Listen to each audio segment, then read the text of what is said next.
En primer lugar, quisiera pues agradecer la gentileza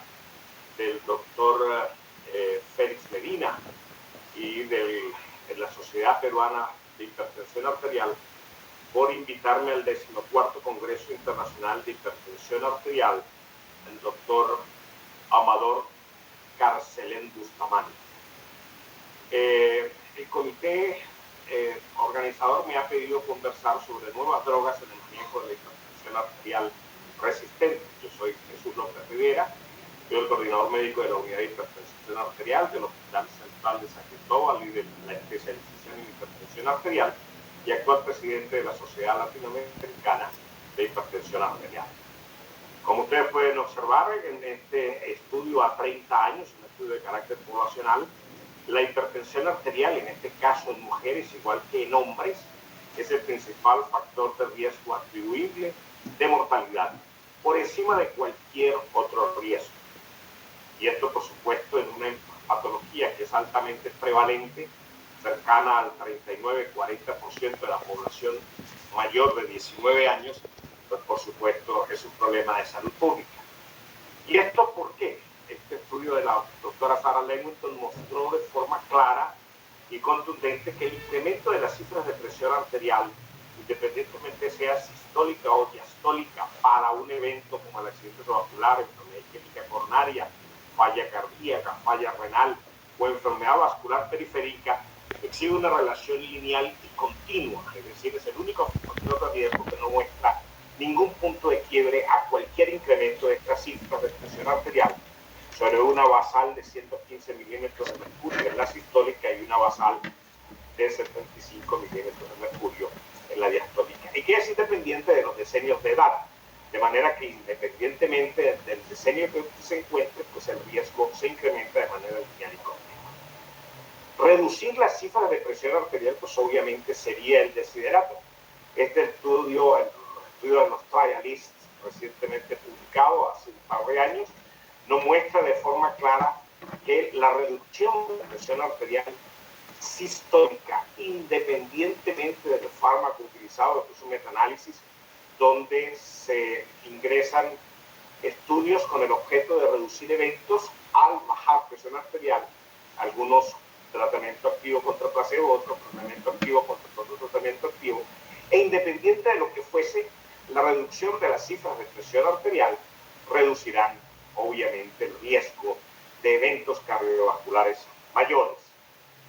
Y las guías nos dicen, tanto la guía de la Sociedad Americana de Cardiología, la europea recientemente publicada en junio, la coreana, la guía latinoamericana, nos coloca como punto de reducción, punto meta de reducir la presión arterial por debajo de 130-80 milímetros de mercurio. De manera que con esta reducción de presión arterial en la gran mayoría de la población y en diferentes comorbilidades, el riesgo como consecuencia se disminuirá. Obviamente en el paciente hipertenso, anciano, frágil, tenemos que tener unas consideraciones especiales que obviamente pues, podemos entrar en discusión en este punto. Uno de los problemas fundamentales en el control de las cifras de presión arterial es los equipos que se utilizan para la toma de presión arterial. La presión arterial exhibe una variabilidad que es inherente al equipo con el que se toma la presión arterial, a la persona que toma la presión arterial, como en la persona a quien se le toma la presión arterial. De manera que si nosotros quitamos un elemento que puede producir una variación de estas cifras de presión arterial con los equipos tomados, pues tenemos que el equipo de mercurio desaparece en virtud de la contaminación mercurial. Y los equipos anaeroides de reloj, también igual, puesto que son equipos que requieren una calibración por lo menos trimestralmente, puesto que al insuflar el aire y pasar en este sistema de reloj metálico se va a producir un proceso de oxidación que va a hacer que la aguja no siga de manera adecuada.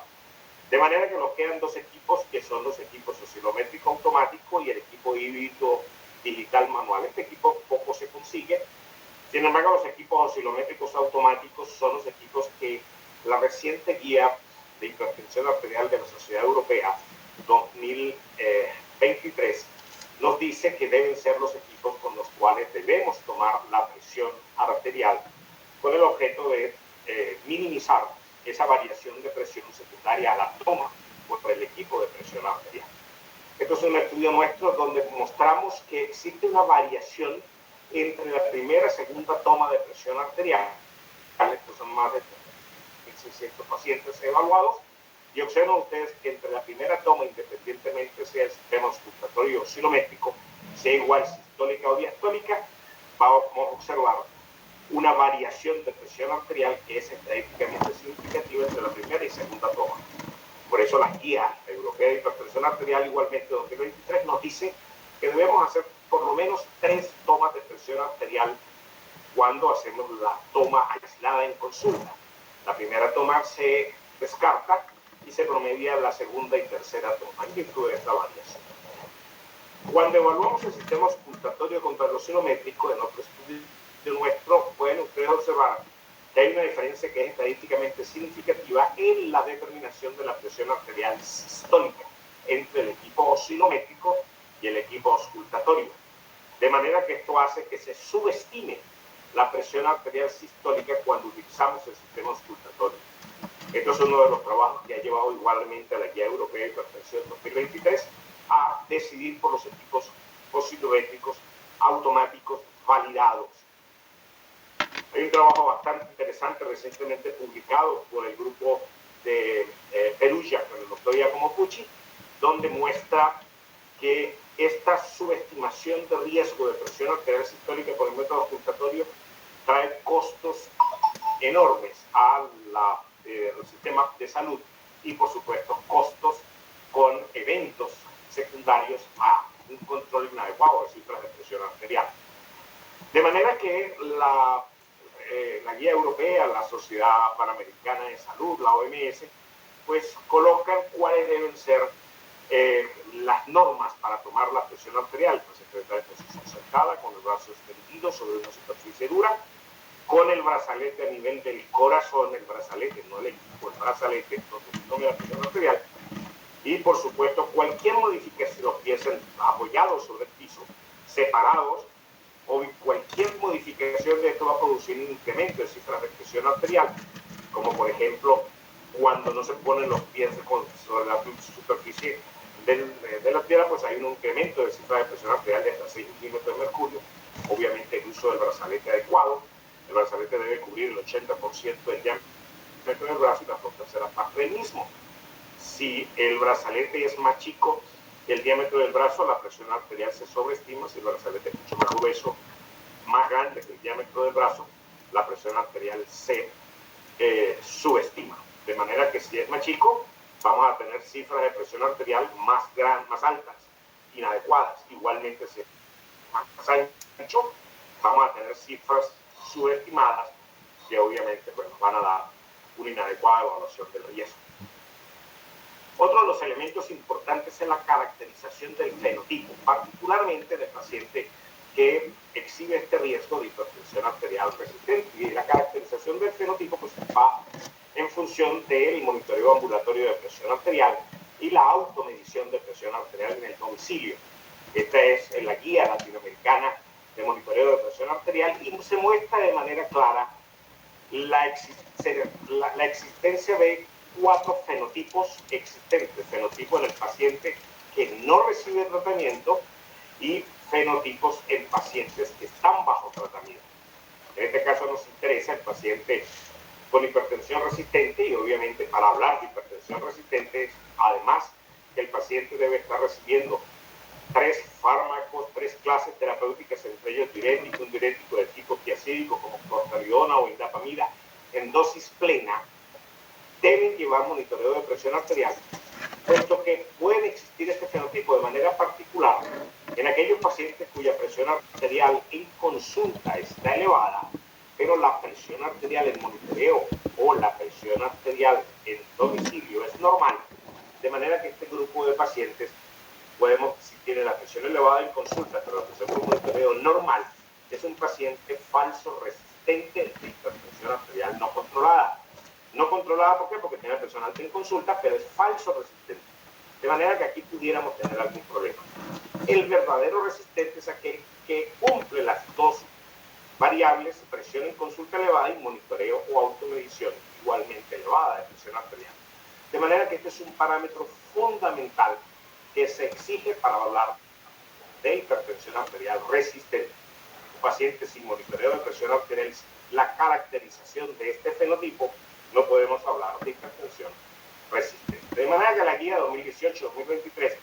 nos da como una evidencia tipo A y con una indicación grado 1 el monitoreo de presión arterial o la toma fuera de consulta por mapa o por AMPA. Se pueden observar en este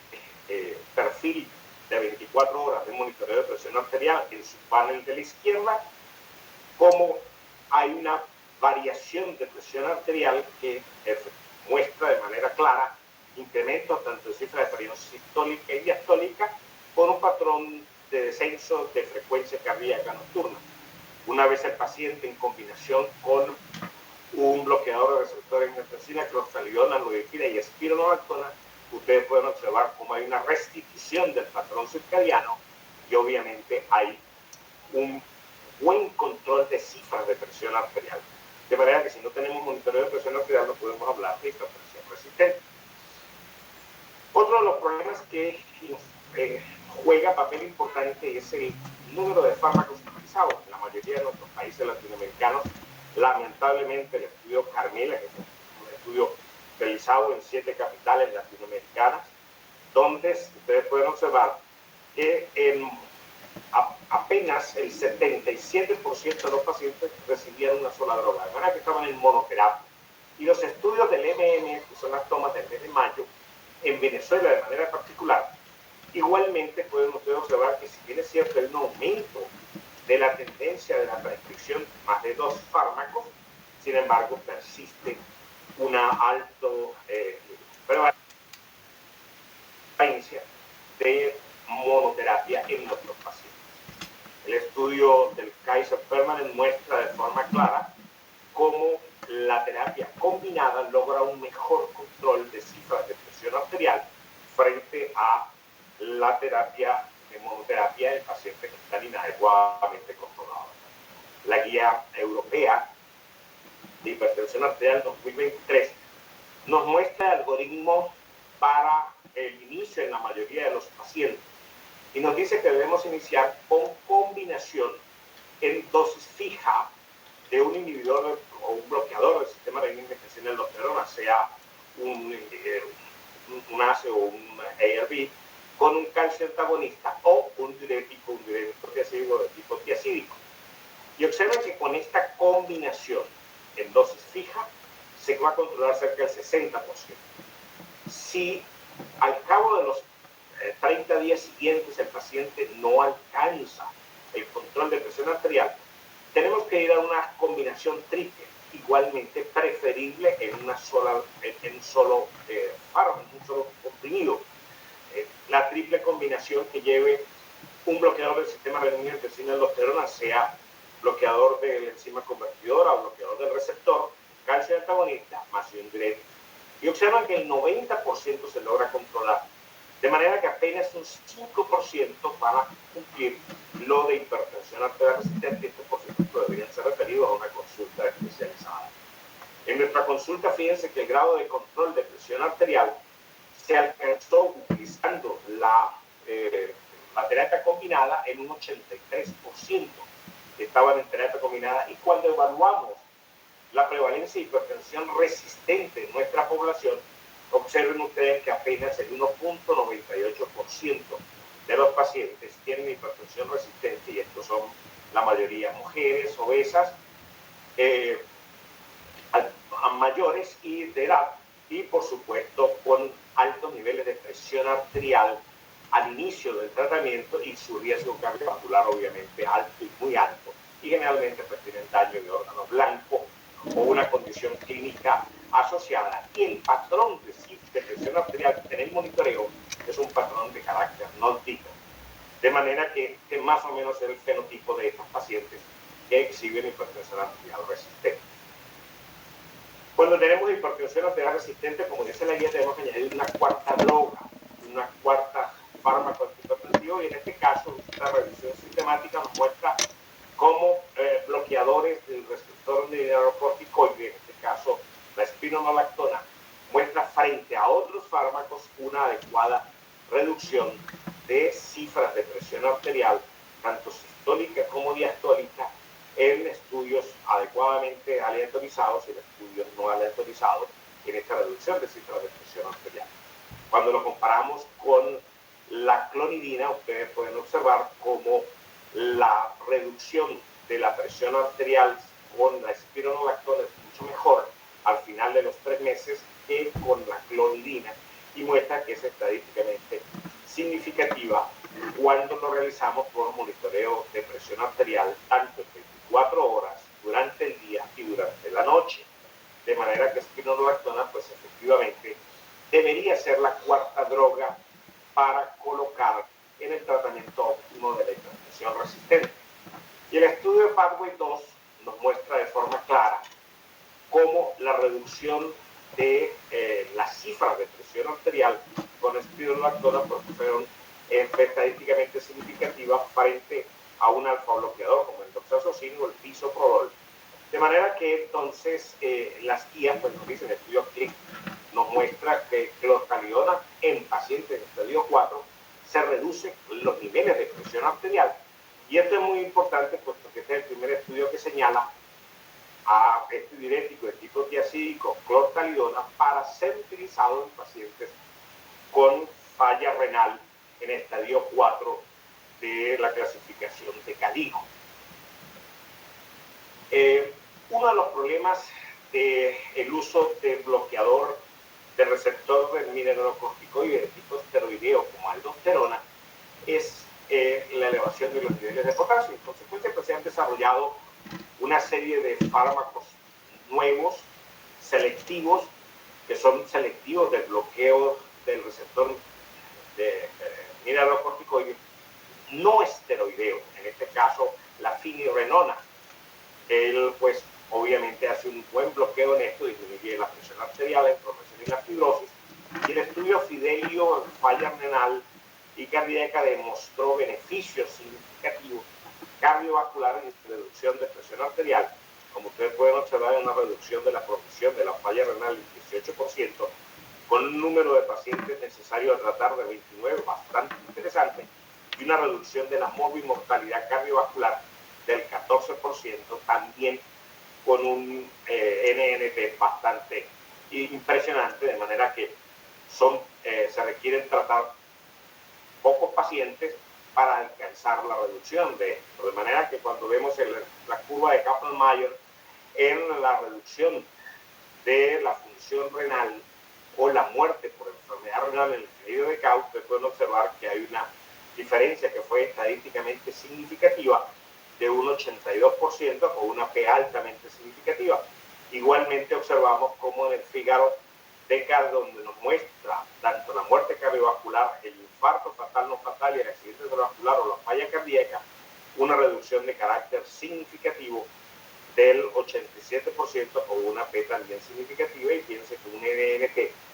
después de 3.5 años de 47, de manera que es un fármaco bastante interesante en la reducción de la cifra de presión arterial.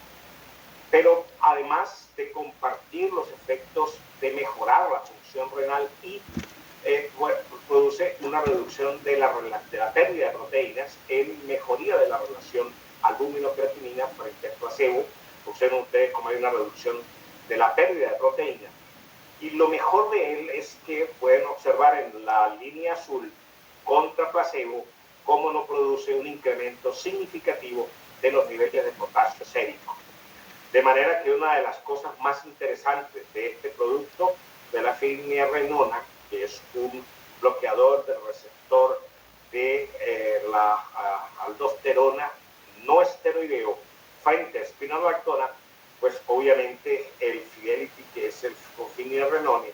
muestra una reducción de presión arterial que es significativa. Obviamente no es mejor que la espironolactona, pero cuando evaluamos y observamos la incidencia del incremento del potasio sérico, particularmente en pacientes que tienen falla renal y que tienen un potasio sérico incrementado, pues la espironolactona va a producir un incremento de los niveles de potasio, no así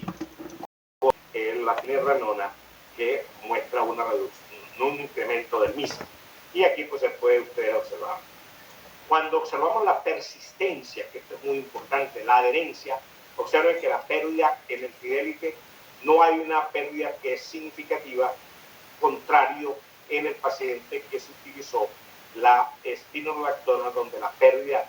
de pacientes pues, por discontinuación, por los efectos colaterales, pues fue evidentemente significativo. Otro de los nuevos fármacos empleados en pacientes con falla renal, que son las causas mayores de hipertensión resistente y que son los nuevos chicos de la cuadra, son los inhibidores del cotransportador de glucosa 2. La dapaglifosina, ustedes pueden observar cómo reduce y mejora el evento combinado de manera significativa con una reducción del 49% de riesgo, una P altamente significativa, igual la empaglifosina, igual la canaglifosina. De manera que la guía europea del 2023 nos coloca a los inhibidores del cotransportador de glucosa con un nivel de evidencia tipo A y una indicación 1 en pacientes con falla renal, diabéticos y no diabéticos, cuya tasa de filtrado glomerular esté como mínimo en 20 mililitros por minuto, es decir, en el estadio 4, con un nivel de con una indicación tipo 1. Y nos coloca la fenilrenona, bloqueador del receptor del mineralocorticoide no esteroideo, igualmente en pacientes con albuminuria o falla renal, como mostramos en el estudio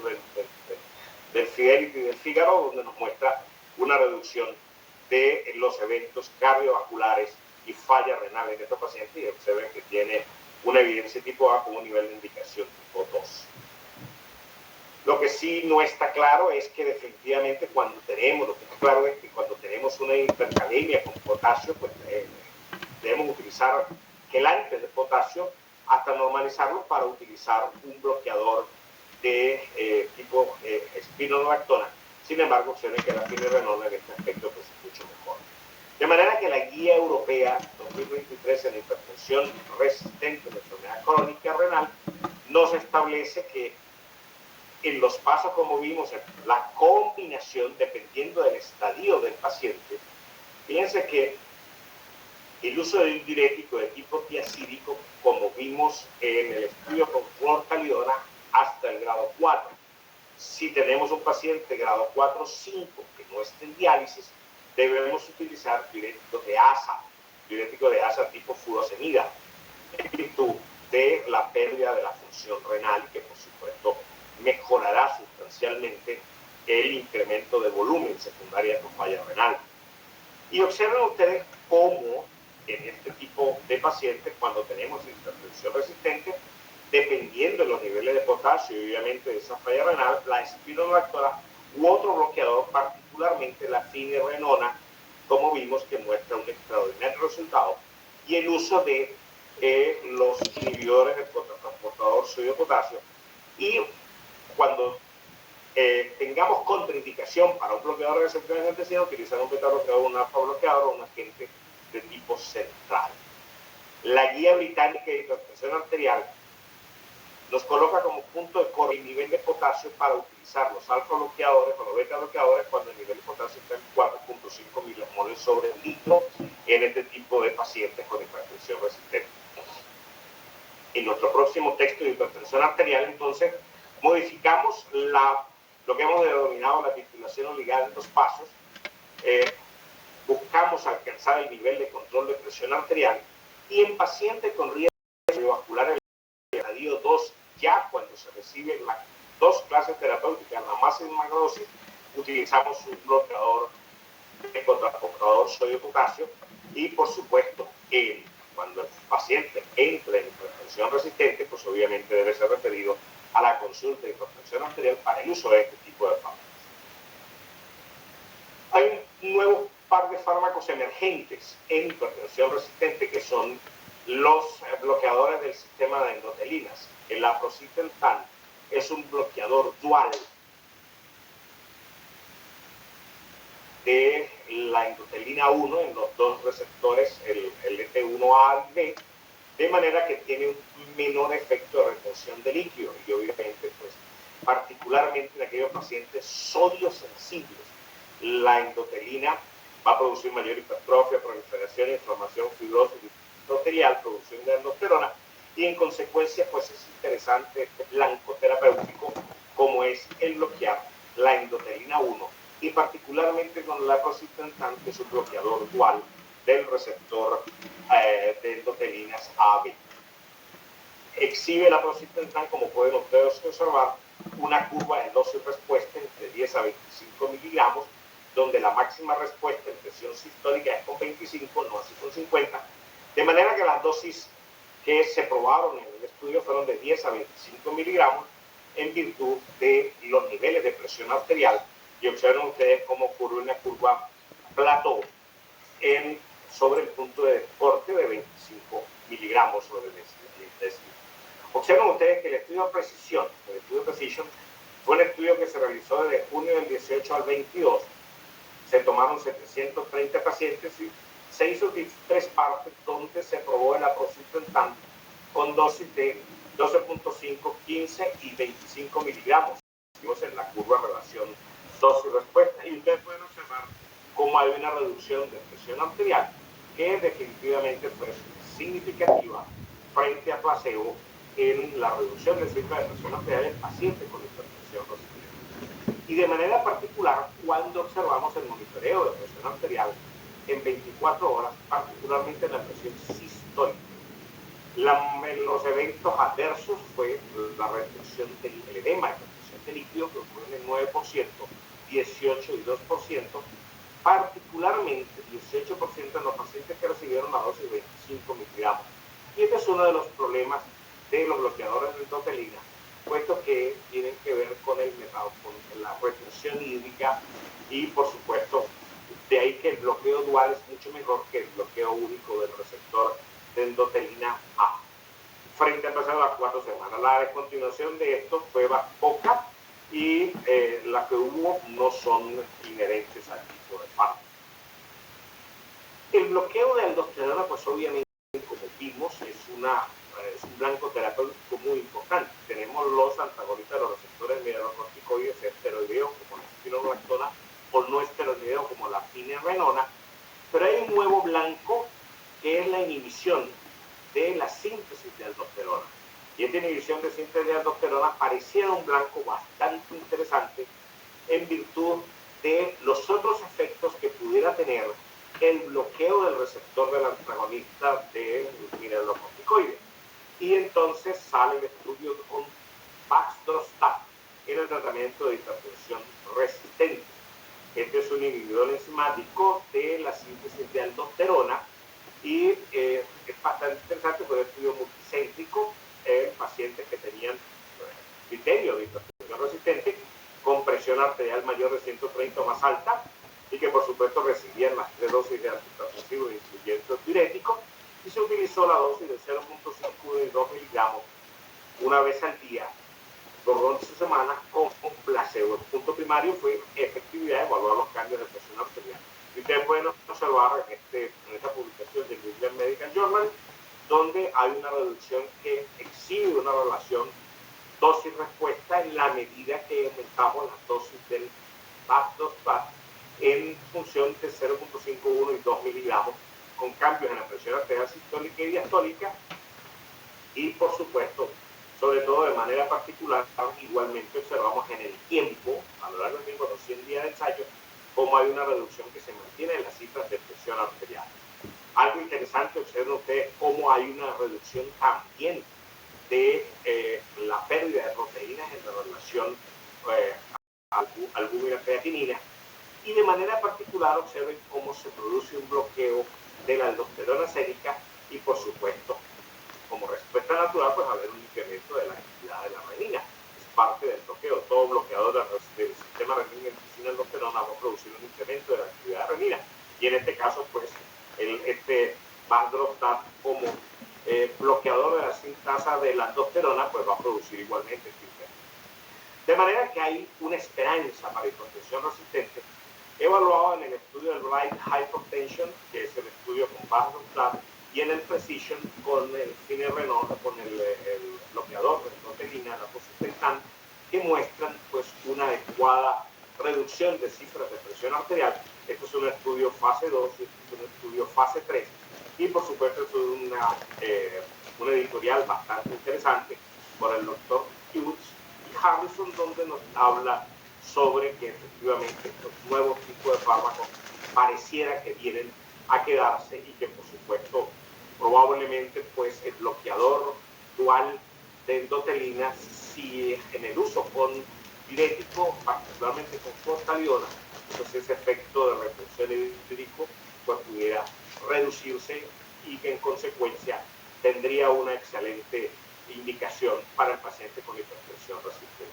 Muchísimas gracias. Este es nuestro hospital en San Cristóbal. Estamos pues agradecidos nuevamente por la gentileza de habernos invitado y estamos pues ahora a la discusión.